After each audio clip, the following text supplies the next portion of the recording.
My sister got my share of the family business, so I took back what was rightfully mine without saying a word.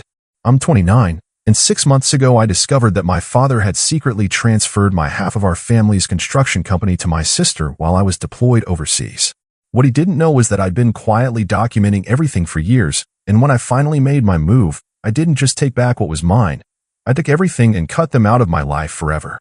To understand what happened, you need to know about my family's business and why my father's betrayal cut so deep. My father, Robert, started Garrison Construction 30 years ago with nothing but a pickup truck and a toolbox. Over the decades, he built it into one of the most respected contracting companies in our county, specializing in commercial and residential projects that required precision and reliability.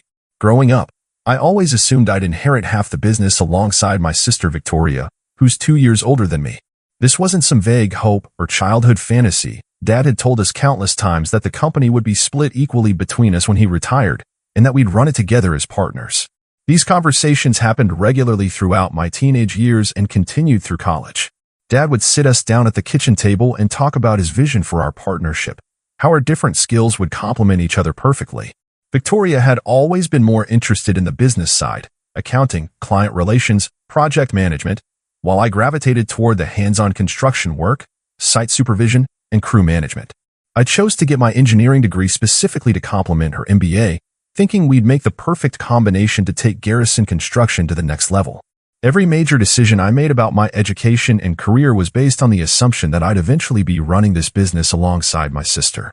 But looking back now, I can see warning signs I should have recognized earlier. Victoria had always been Dad's favorite, though he tried to hide it. She was the first child, the one who'd shown early interest in business, the one who'd never disappointed Dad by pursuing interests outside the family company.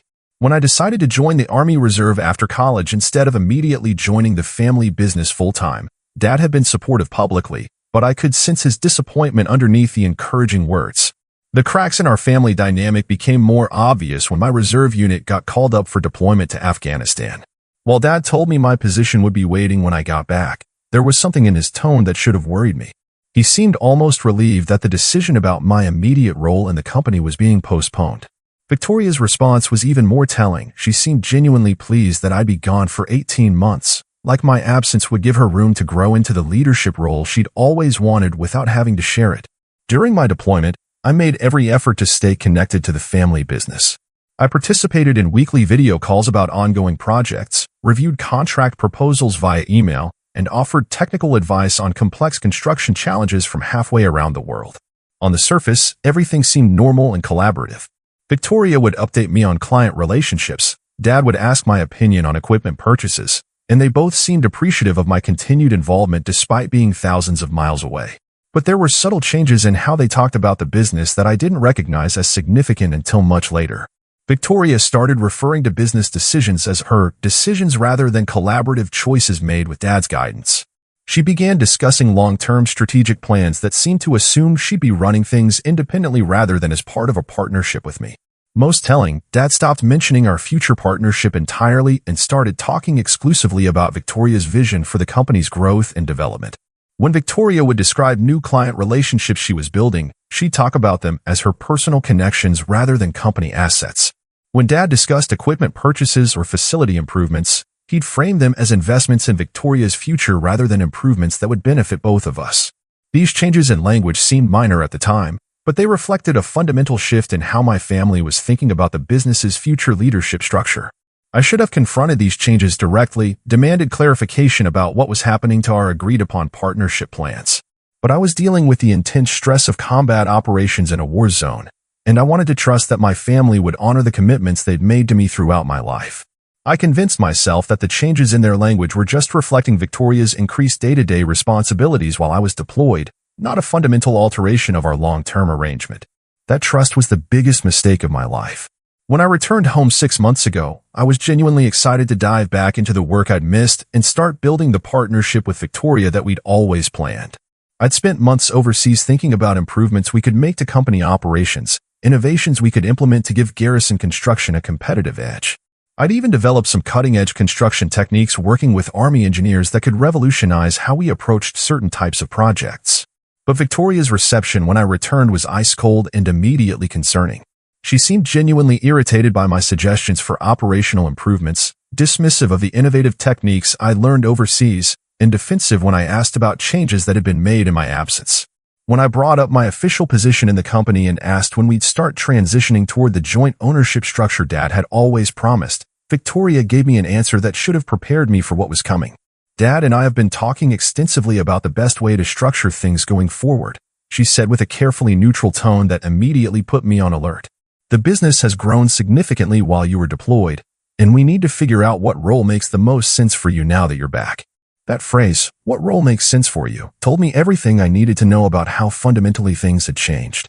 The plans for our equal partnership had been abandoned, and they'd apparently spent months deciding my future without bothering to include me in any of those conversations.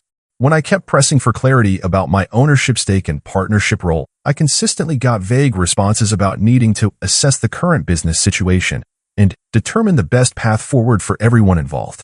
Victoria acted like my questions about my own future in the family business were somehow unreasonable or premature, as if wanting to understand my role in a company I'd spent my entire life preparing to help run was pushy or entitled behavior.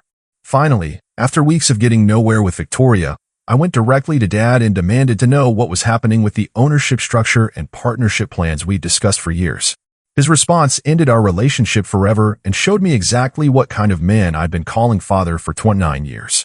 Son, the business situation has evolved significantly while you were deployed, Dad said, refusing to meet my eyes while delivering what was clearly a prepared speech. Victoria has been running things successfully on her own, and we've decided that it makes more sense for her to have full ownership going forward.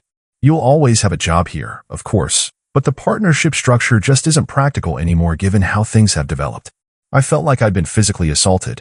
The room seemed to spin as I processed what he was actually telling me. What do you mean Victoria has full ownership? What happened to splitting the business equally between us? That was always more of a general idea than a concrete plan, Dad said, completely rewriting the history of specific promises he'd made to me for decades. Victoria has proven she can handle the full responsibility of running the company, and frankly, your decision to pursue military service showed that you're not as committed to the business as she is. That last sentence revealed the real motivation behind their betrayal. My military service, which Dad had claimed to support and be proud of, was now being weaponized as evidence that I didn't deserve my share of the family business. They'd taken my patriotic duty to serve my country and twisted it into proof that I was somehow less worthy of inheriting what I'd grown up believing would be partially mine. I served my country for 18 months, I said, trying to keep my voice steady despite the rage building inside me. That doesn't make me less committed to our family business. It makes me a better leader and a more capable manager. No one's questioning your service, Victoria said, appearing in the doorway like she'd been listening from the next room, clearly ready with her own justification for stealing my birthright. But the business couldn't wait for you to get back. I'd been here building client relationships, securing major contracts, making all the difficult day-to-day decisions. It doesn't make sense to disrupt that momentum now by bringing in a partner who's been absent for 18 months. I realized then that this wasn't a recent decision forced by unexpected circumstances. This was a carefully calculated plan that had been in motion for months, possibly even years. Victoria had used my deployment as the perfect opportunity to position herself as the indispensable heir while systematically painting me as an unreliable outsider who'd chosen military service over family loyalty and business commitment. The most devastating part was seeing how completely they convinced themselves that their betrayal was justified. Dad genuinely seemed to believe that my military service was evidence of divided loyalty rather than honorable public service. Victoria clearly thought she'd earned sole ownership through her work during my absence, conveniently ignoring the fact that she'd only had the opportunity to prove herself because I was serving overseas. They'd stolen my inheritance and convinced themselves they were doing the right thing. But as I sat there listening to their self-serving justifications, I made a decision that would determine everything that happened next.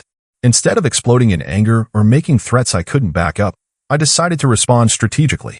Military training had taught me not to make emotional decisions when under attack, but to assess the situation carefully and plan a response that would achieve my actual objectives rather than just making me feel better in the moment. I need some time to process this, I said, standing up from Dad's desk. We'll talk more later. I walked out of that office knowing that my relationship with both of them was over forever, but I wasn't going to tell them that yet. I was going to let them think they'd successfully stolen from me while I quietly planned their destruction.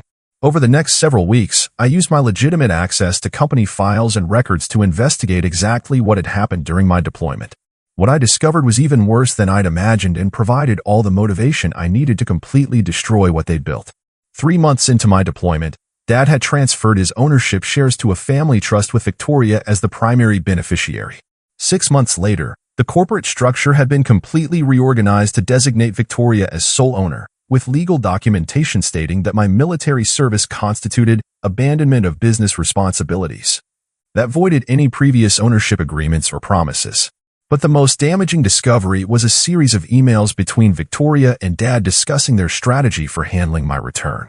They'd spent weeks planning exactly what to tell me, how to frame my military service as evidence of divided loyalty, and how to offer me a subordinate position that would keep me in the family business without giving me any real power or ownership stake.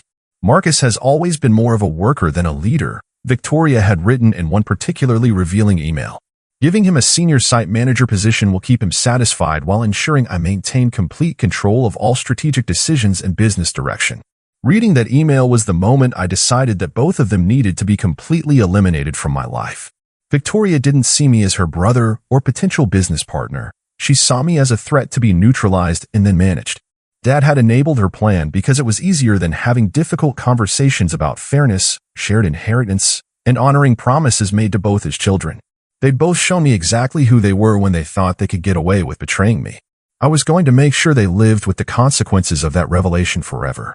But as I continued investigating their recent business decisions, I started noticing that Victoria's management was creating serious structural problems that would eventually destroy everything Dad had spent decades building. She'd been cutting corners on safety protocols to increase short-term profit margins, resulting in multiple OSHA violations that put workers at risk and exposed the company to massive liability. She'd overbid on several major contracts, promising completion dates that were mathematically impossible given our crew capacity and available resources. Most significantly, she'd been systematically skimming money from project budgets to fund an expensive renovation of the company headquarters, treating company resources like her personal renovation fund. Victoria was excellent at spreadsheets and client presentations, but she'd never understood the operational realities of construction work. Her decisions were creating a house of cards that would inevitably collapse, and when it did, I was going to be ready to pick up the pieces and rebuild something better from the wreckage. Instead of confronting Victoria about her mismanagement or trying to save a company that had been stolen from me, I made a calculated decision to let her destroy it while I built something better. Then I would step in to acquire the wreckage and cut both of them out of my life permanently. Using my military service credentials and personal savings, I secured a business loan and quietly established Blackstone Construction. I approached this like a military operation, with clear objectives and a strategic timeline for execution. My first target was Garrison's workforce. I reached out to the company's most skilled workers and subcontractors, the people who actually made projects successful but were growing increasingly frustrated with Victoria's leadership style. What I learned confirmed everything I'd suspected about her management failures. "Your sister's been treating us like disposable equipment," one of our veteran foremen told me during a private conversation.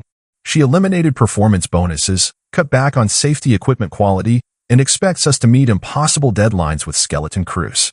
Half the guys are already looking for other jobs." I offered these workers something Victoria never would: respect, fair compensation, realistic project timelines, and a company culture that valued experience and expertise. Within 6 weeks, I convinced 8 of Garrison Construction's most skilled workers to join Blackstone, along with 3 specialized subcontractors who'd been essential to Garrison's most complex projects.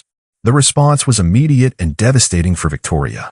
Losing her most experienced workers simultaneously left her scrambling to complete existing contracts with an inexperienced crew that didn't understand Garrison's quality standards. The specialized subcontractors who joined me had been handling critical electrical and plumbing work that Victoria couldn't easily replace. But I wasn't finished. I also reached out to Garrison's client base, particularly those who'd been expressing dissatisfaction with the declining quality of work under Victoria's management. I didn't need to badmouth the family business directly. I simply presented Blackstone Construction as a company founded on the traditional values of quality workmanship and reliable service that Garrison had once represented. The results exceeded my expectations. Our first month, Blackstone Construction secured contracts worth over $400,000, including 2 major projects from former Garrison clients who specifically requested to work with me because they trusted my reputation for excellence and reliability. Victoria didn't realize what was happening until it was too late to stop it. When she finally called me, 3 months after I'd started poaching her best people and clients, She was barely containing her panic. "What the hell do you think you're doing?" she demanded. "You're systematically destroying our family business out of spite."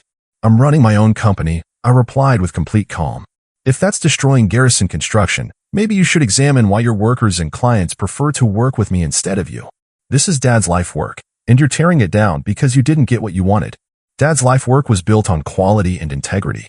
You abandoned those principles when you stole my inheritance and started cutting corners to boost your profit margins. Now you're facing the consequences of your own poor decisions."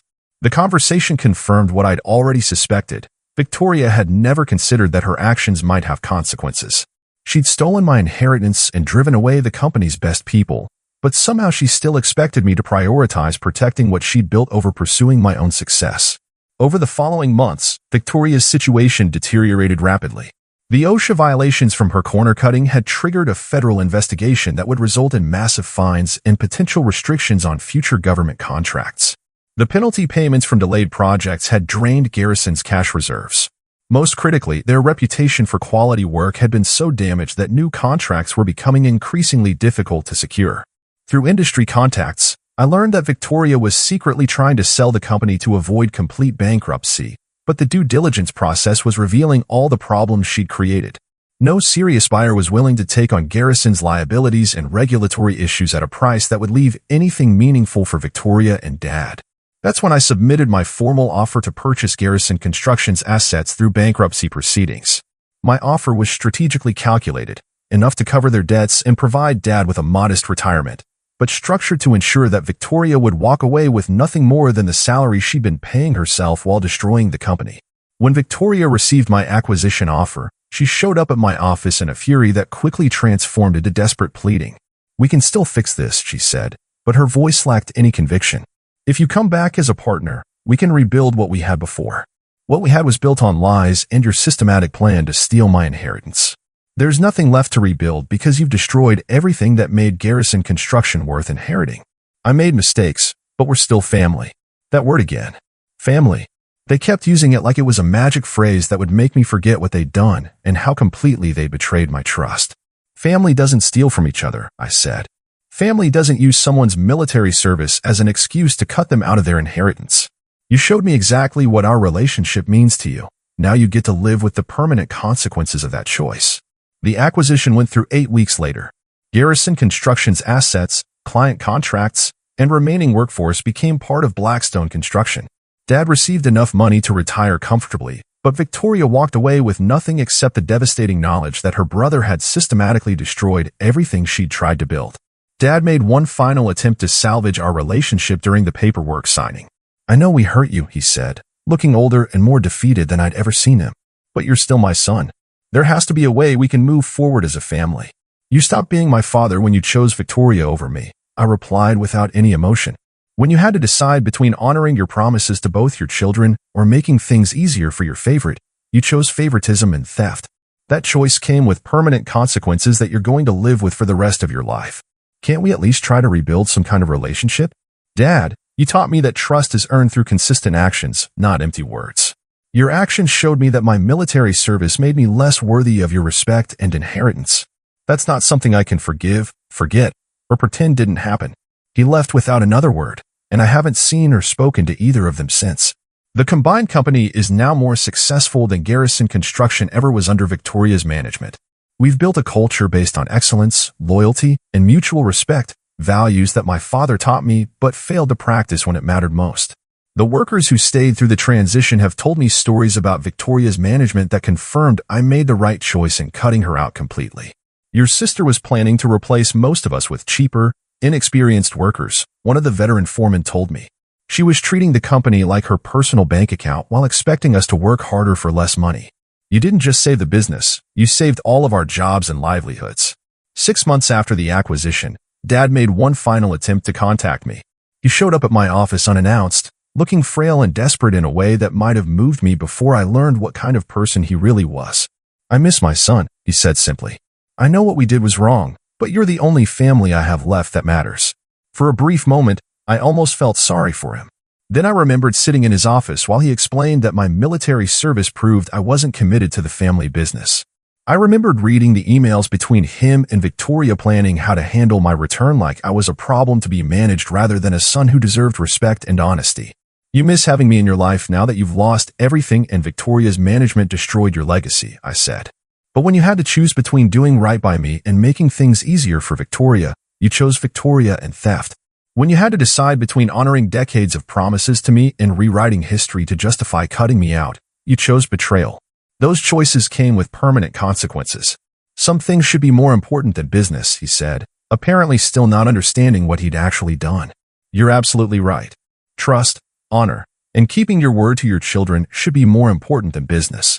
But you taught me that they're not, at least not to you. You showed me that family loyalty only runs one direction in our family, and I'm done pretending otherwise. He left without another word. 2 weeks later, I heard through industry contacts that he'd moved to Florida to live near Victoria, who'd apparently found work as a project manager with another construction company. I felt nothing when I heard the news except relief that they were far away from everything I'd built. The experience taught me that family loyalty is supposed to be mutual. Victoria and Dad demanded my loyalty while planning to betray me, then expected immediate forgiveness without offering any real accountability for their actions. They wanted all the benefits of family relationships without accepting any of the responsibilities that come with them. Some people think I'm too harsh, that blood should count for something even when family members systematically betray you. But I've learned that unconditional forgiveness just enables more betrayal. Victoria and Dad needed to understand that their actions had permanent consequences, even within families. I sleep well at night knowing that everyone in my life now has earned their place through merit and mutual respect. I'm no longer surrounded by people who smile to my face while planning to stab me in the back. The business is thriving beyond anything Garrison Construction achieved under Victoria's leadership. My employees are loyal because they're treated fairly and with respect, and my clients trust me because I've never given them reason not to. Victoria and Dad showed me who they really were when they thought they could get away with betraying me completely. I believed them. Now they get to live with the consequences of those choices while I enjoy the success I built without them. The military taught me that some battles are worth fighting and some bridges are worth burning completely. This was both. I fought for what was rightfully mine and won everything. The bridges I burned were already rotten with deception and betrayal anyway. What do you think? Should family loyalty override everything else, or are there some betrayals that can't and shouldn't be forgiven? I built something better than what they stole from me, and I did it without compromising my integrity or accepting their version of family loyalty that only benefits the people willing to lie and steal. Some people deserve to be cut out of your life permanently, even when they share your DNA. Victoria and Dad proved they were exactly those kind of people.